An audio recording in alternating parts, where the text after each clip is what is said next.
So I want you to imagine spilling a glass of water on a hardwood floor. Oh, yeah. Never good time. Right. Because we all know what happens if you don't clean it up immediately. The wood, it absorbs the moisture, it warps, and it swells up. Exactly. The material physically changes shape. Yeah. But now I want you to imagine doing that inside a highly sensitive, like tightly confined space inside the human body, right next to the urethra. Which is an incredibly delicate area. Totally. And instead of just spilling water, you are intentionally dropping a chemically engineered, highly absorbent sponge right into that space. And that is exactly where the biology gets so fascinating. It really does. So today we're looking at a medical procedure where swelling isn't just, a random side effect. It is a absolute chemical inevitability. Yeah, and I think it fundamentally changes how we need to think about human tissue. We tend to imagine the body as this passive container, right? Like a mold just waiting to be filled. Yeah, like you're just pouring plaster into a cast or something. Exactly. But the reality is that we are dealing with a highly reactive biological environment. It immediately starts interacting with any foreign material on a molecular level. And that brings us to the core of our deep dive today. We've gathered a really fascinating stack of sources for you. We are looking at clinical studies on the recoleology, which is basically the physical flow and behavior of hyaluronic acid gels. The physics of the gel, basically. Right. And we've also got comparative in vitro experiments on FDA-approved fillers, medical guidelines that map out some very precise vaginal anatomy, and clinical overviews of a procedure known as the G-shot. It's a really comprehensive stack. It is. So our mission today is to unpack exactly how the water-binding capacity of these fillers completely drives the initial submucosal swelling, specifically during that critical 48-hour window right after the injection. And to really grasp what happens during that window, we have to look closely at two very different things simultaneously. Okay, what are the two things? Well, first, we need to understand the highly specialized anatomy of the vaginal wall. And second, we have to pair that with a deep dive into the precise molecular engineering of the fillers themselves. So you have to know both the location and the material. Exactly. You literally cannot understand the swelling without understanding both the environment and the intruder, so to speak. Right, the intruder. So let's start with the environment, right? Because to understand the reaction, you really have to know where this is actually happening. Yeah, location is everything here. So the G-shot, based on our sources, it's detailed as a relatively quick in-office procedure. Like it usually takes less than 10 minutes total. Yeah, very fast. And the actual injection part only lasts about, 5 to 8 seconds? Roughly, yes. It's incredibly brief. Right. And the goal is physical augmentation. The doctor is trying to increase the prominence of the G-spot to about the size of a quarter in width and projecting maybe 1/4 of an inch into the vaginal cavity. And the purpose of that is purely to enhance physical sensitivity. Exactly. Yeah. But what is the specific real estate we are actually dealing with here, like anatomically speaking? Okay, so the vagina is a fibromuscular tubular cavity. The injection specifically targets a microenvironment on the anterior vaginal wall. The front wall, right? Yes, the front wall. And it's targeting a layer called the sub-mucosal space. You have to realize the vaginal wall is constructed in distinct layers. Okay, break that down for us. Sure. So you have the outermost layer, the vaginal mucosa. That's the surface. Just beneath that is the lamina propria. The lamina propria. Got it. Yeah. And that is the submucosal layer we were talking about. Beneath that, you have the smooth muscle layer, and then finally the adventitia. Okay, so the clinician is aiming specifically for that second layer down, the lamina propria. Perfectly for that layer, yes. So it's not like they're just injecting something into a big empty pocket in there. Oh, no, not at all. I mean, the way I'm picturing it, it sounds more like trying to force a thick gel into the middle of a densely woven, wet biological mesh, like without ripping the structures apart. That's a great analogy, actually. It's like sliding a specialized sponge under a very specific, incredibly thin layer of carpet, but you can't tear the rug. You just want to elevate the top layer enough to create a noticeable bump, but you're working in a microscopic gap. Right, and what's fascinating here is that this densely woven mesh is also incredibly vascular. Meaning lots of blood vessels. Tons of them. The lamina propria is packed with dense connective tissue, and crucially, it houses a remarkably rich network of blood vessels and lymphatics. Wow, okay. It is essentially an area designed by nature for rapid fluid exchange and heightened sensitivity.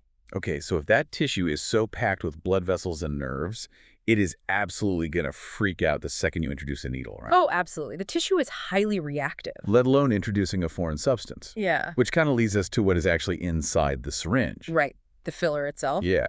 And the primary ingredient in these fillers is hyaluronic acid, or HA. And, despite having the word acid in the name, it doesn't burn. It's not that kind of acid. Yeah. Right. It's not like battery acid or something. No.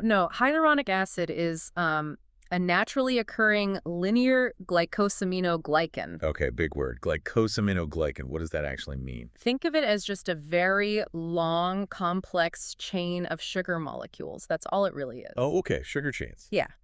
And it is already found abundantly in human connective tissue. It's in our skin, it's in our eyes, and it's in the synovial fluid that lubricates our joints. So because it's a substance the body already naturally makes, the body considers it biocompatible. Exactly, which explains why it very rarely triggers an allergic reaction. The body recognizes it. But the reason it's used for this specific augmentation isn't just because it's safe, right? It's because of its relationship with moisture. Yes, its primary trait. The sources refer to it as being incredibly hydrophilic, water-loving. It essentially acts as a hydration analog of our native extracellular matrix. And the numbers on that are staggering. HA can bind up to 1,000 times its own weight in water. 1,000 times. That's insane. That hydrophilic nature is absolutely its defining superpower. But there's a catch. There's always a catch. What is it? In its natural native state in your body, HA has a very short half-life. It degrades in about 24 to 48 hours. Wait, really? That fast? Yeah. Our bodies are constantly producing an enzyme called hyaluronidase. Its specific job is to break down and recycle those sugar chains continuously. Oh, I see. So if a doctor just took natural HA and injected it for a G-shot, the body would just recycle it immediately. The augmentation would be completely gone by the weekend. Exactly. It would be a very expensive and temporary procedure. So, to make it function as a durable filler, something that lasts anywhere from 4 to 12 months, scientists have to fundamentally alter its physical state. Okay, how do they do that? They use a synthetic process called cross-linking. They introduce chemical agents, most commonly a molecule called BDDE, to essentially bind those long HA chains together. So they're linking the chains to make them stronger. Right. Instead of free-floating strings of sugar, you now have a complex three-dimensional gel matrix. Okay, that makes sense. And the more cross-links you create, the tighter those chains are held together, which makes it much harder for the body's hyaluronidase enzymes to penetrate and break it down. Okay, hold on. I'm stuck on something kind of basic here. Hmm. You're saying this HA matrix binds with a massive amount of water. Yes, But the filler inside the syringe, it's already a gel before it even touches the patient, right? correct. So isn't it already wet? Like, how can it act like a vacuum for more fluid if it is already chemically saturated? That is the key question. It is a gel in the syringe, but it is actually not fully saturated. It's not. No. During the manufacturing process, after the HA is cross-linked into that matrix, it is intentionally left in a state of partial dehydration. Oh, wow. So it's literally chemically thirsty. Exactly. It is designed to be thirsty. So when this cross-linked, partially dehydrated HA gel is deposited into that highly vascular lamina propria we talked about, it immediately goes to work. Seeking balance, I'm assuming. Right. It seeks to achieve osmotic balance with its new surroundings. It actively pulls interstitial fluid, the natural water found between your cells, right out of the surrounding vaginal tissue and into its own matrix. Wait, so it is actively pulling water away from the surrounding submucosal tissue like a vacuum. It literally drains the local tissue to inflate itself. It does. It expands as it binds with those surrounding water molecules. It doesn't just sit there and occupy space passively. It dynamically interacts with the local ionic environment to complete its own hydration process. Wow. That sets the stage perfectly for this 48-hour crucible the sources talk about. It really is a crucible for the tissue. I mean, we've got a chemically thirsty gel dropped directly into a highly vascular, fluid-rich tissue plane. And the clinical literature really emphasizes that the swelling peaks within the first 24 to 48 hours post-procedure. Yes, that is the critical window. In diving into the mechanisms in our stack, this isn't just one type of swelling. It's actually a compounding, dual-layered physiological response. And understanding that dual mechanism is what catches so many people off guard. Right. The first layer of the response is just pure trauma. I mean, no matter how thin or refined the needle is, puncturing the vaginal mucosa and forcing apart the connective tissue in the lamina propria causes microtrauma. Which obviously sets off the body's alarm bells. Instantly. The body responds to that trauma by initiating a natural inflammatory cascade. Mast cells in the tissue release histamines. Okay, histamines like with allergies. Similar mechanism, yeah. Those histamines cause that rich network of blood vessels we talked about earlier to undergo vasodilation. Meaning they open up. They open up and become much more permeable. This allows a massive rush of fluid, white blood cells, and inflammatory mediators to just flood into the submucosal space to start healing the injury. Right, and that fluid accumulation is what creates inflammatory edema. It's just the body's standard operating procedure for healing literally any wound. Exactly. It's a normal healing response. But here's where it gets really interesting. That brings in the second layer of the response, the hydration part. The HA factor. Right, you have all this new inflammatory fluid rushing into the area to heal the needle puncture. But sitting right in the middle of that flood is the partially dehydrated HA filler. Waiting to drink it all up. Yeah. So this is where that double whammy analogy comes into play. It is exactly like our hardwood floor example from the beginning. Oh, I see where you're going with this. The tissue itself is swelling and warping from the biological trauma of the injection, right? Yeah. But you also dropped a highly absorbent, expandable sponge right into the middle of that trauma fluid. And that sponge is actively inflating at the exact same time. It's a perfect storm of fluid dynamics. Yeah. The implant is literally drinking the inflammatory fluid. And honestly, understanding this dual mechanism is absolutely vital for any patient. Because it explains the recovery rules. When you read the post-procedure guidelines, clinics strongly advise patients to avoid sexual activity, tampons, or even hot baths for a period after the shot, usually ranging from a few hours to several days depending on the clinic. And now you know why. It makes complete sense. It's not just about keeping the entry wound clean. You have an active chemical and biological fluid shift happening in real time. The tissue just needs time to stabilize all that fluid. Exactly. Furthermore, if a patient experiences mild discomfort, or in rare cases, temporary urinary retention, it is almost entirely due to this 48-hour peak of fluid accumulation. Wait, let's explore that urinary retention risk for a second, because that sounds terrifying. Why would that happen? Well, think about the geography. The G-spot is located on the anterior vaginal wall, right? Right. That specific tissue plane sits immediately beneath the urethra, which is the tube that empties the bladder. Oh, wow. Okay, I see. And the submucosal space is incredibly confined. So when the tissue swells from the needle trauma, and then the HA implant swells from absorbing all that surrounding water, the total volume of that specific area increases dramatically. And that swelling has nowhere to go but outward. Exactly. And outward means it can physically press against the nearby urethra. What's crucial to understand is that it is usually not the baseline volume of the filler, the amount the doctor actually injected, that causes the compression. It's the swelling. Yes, it is the secondary water-bound expansion combined with the inflammatory edema. So the physical footprint of the implant during that 2-day window is significantly larger than the amount of gel that was actually in the syringe. Significantly larger. Which leads to a massive realization in the clinical studies we reviewed. If this 48-hour swelling window is heavily dependent on exactly how much water the HA absorbs, then the specific type of filler the clinician chooses literally changes everything about the patient's recovery. It completely demolishes the assumption that filler is just filler. Right, they aren't all the same. Not at all. The physical properties of these gels vary wildly, and their behavior is governed by a branch of physics called rheology. Okay, rheology. Now, if you're listening right now and wondering why we are suddenly talking about physics to understand cosmetic and functional procedure, stick with us, because these exact physical metrics dictate whether a patient has a completely normal recovery or ends up experiencing serious discomfort. It's true. Rheology looks at how materials deform and flow under stress. And for HA fillers, we look at several specific properties. What's the main one? The most important is the elastic modulus. It's often referred to in the literature as G'. G', got it. This essentially represents the gel's firmness and its ability to resist deformation. We also look at its viscosity, how thick it is, and its cohesivity, meaning how well the gel sticks to itself versus spreading out into the surrounding tissue. Yeah, so to visualize G' for a second. A filler with a really high G' is firm. It holds its shape under pressure, almost like a gummy bear. That's a good way to picture it. But a filler with a low G' is softer and much more malleable, like closer to the consistency of thick honey-meal pudding. Exactly. And those rheological properties directly dictate a filler's swelling capacity. A firmer, highly cross-linked particulate gel will behave very, very differently in a fluid-rich environment than a softer, more homogeneous, highly cohesive gel. And our sources actually provide an incredible in vitro experiment that proves this definitively. Oh, this study is fascinating. Researchers wanted to stop guessing and actually compare the passive water absorption rates of 12 different FDA-approved HA fillers. Right, they wanted hard data. So they designed a study to simulate the in vivo environment of the human body as closely as possible.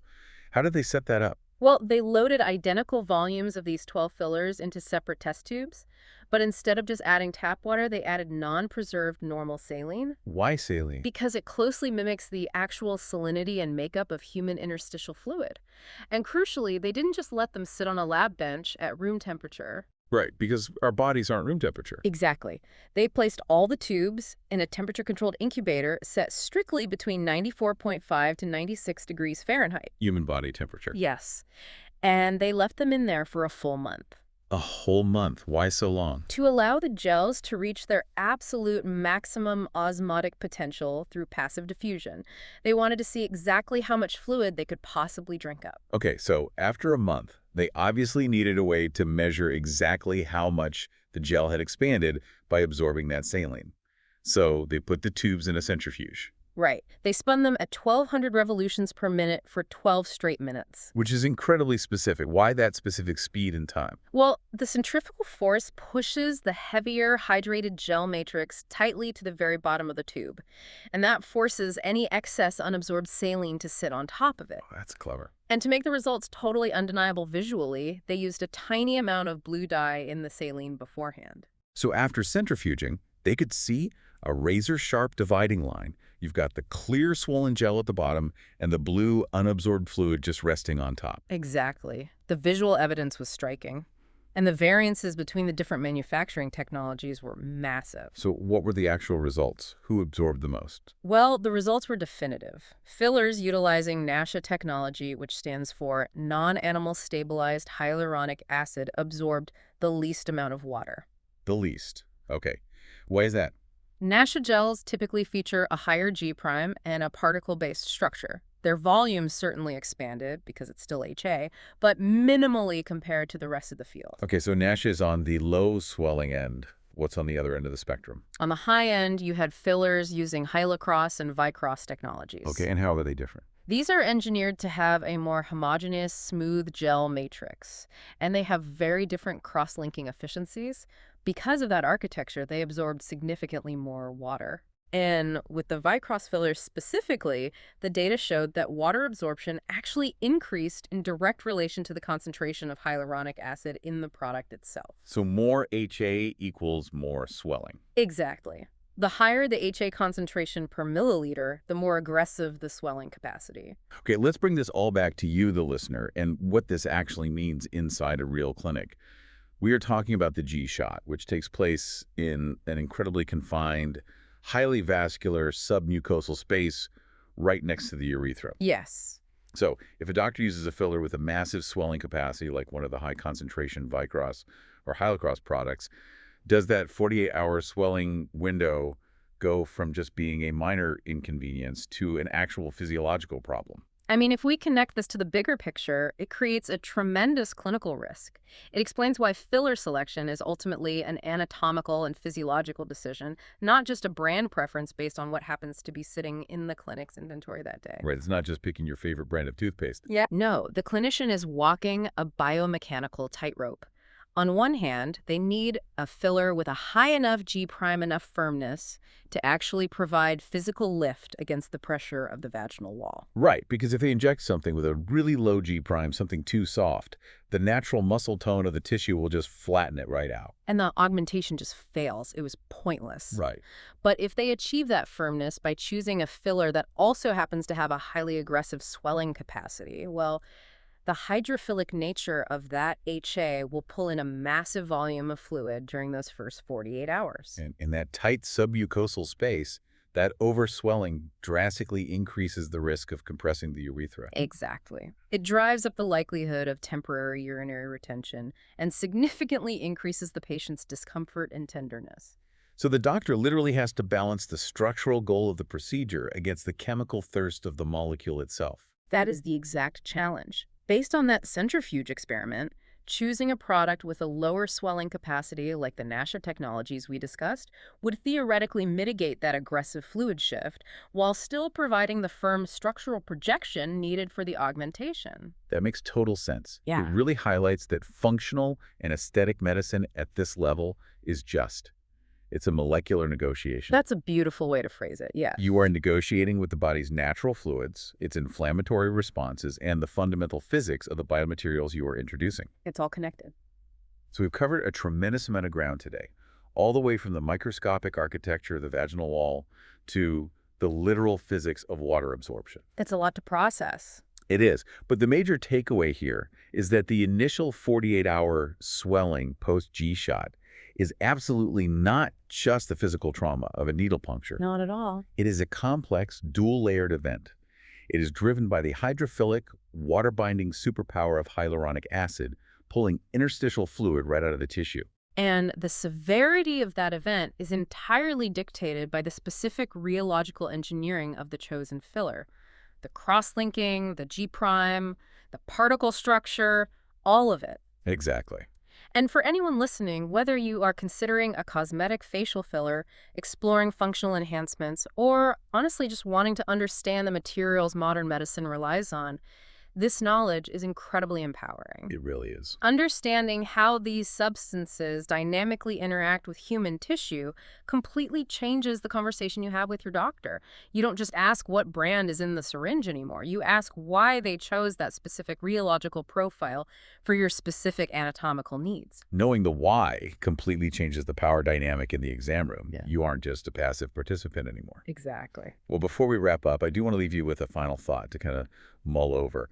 It wasn't explicitly covered in our stack of sources today, but it is a fascinating logical leap based on everything we've just learned. Oh, I love these. What is it? Well, we now know that scientists can manipulate hyaluronic acid to have incredibly specific water-binding properties based on exactly how they cross-link the sugar molecules, right? Right. So if they can control it that precisely, could the future of these intimate procedures involve smart fillers? Oh, wow. Smart fillers. Yeah. Imagine a gel that is chemically programmed to only absorb a mathematically calculated amount of water based on the unique pH and baseline hydration levels of your specific tissue. That would be revolutionary. Right. If scientists could engineer a filler that just stops hydrating the exact second it reaches the desired volume, we could completely eliminate that unpredictable 48-hour swelling window. The trauma response would obviously still happen from the needle. Sure, but the chemical thirst would be perfectly controlled. It's just an incredible thing to think about the next time you hear someone describe cosmetic medicine as simply sculpting with clay. It's so much more than that. As materials science evolves, the line between passive implants and active biological tools is just going to disappear entirely. It really is. Well, thanks for diving deep with us today. Keep asking those hard questions about what goes into your body, and we'll catch you on the next Deep Dive.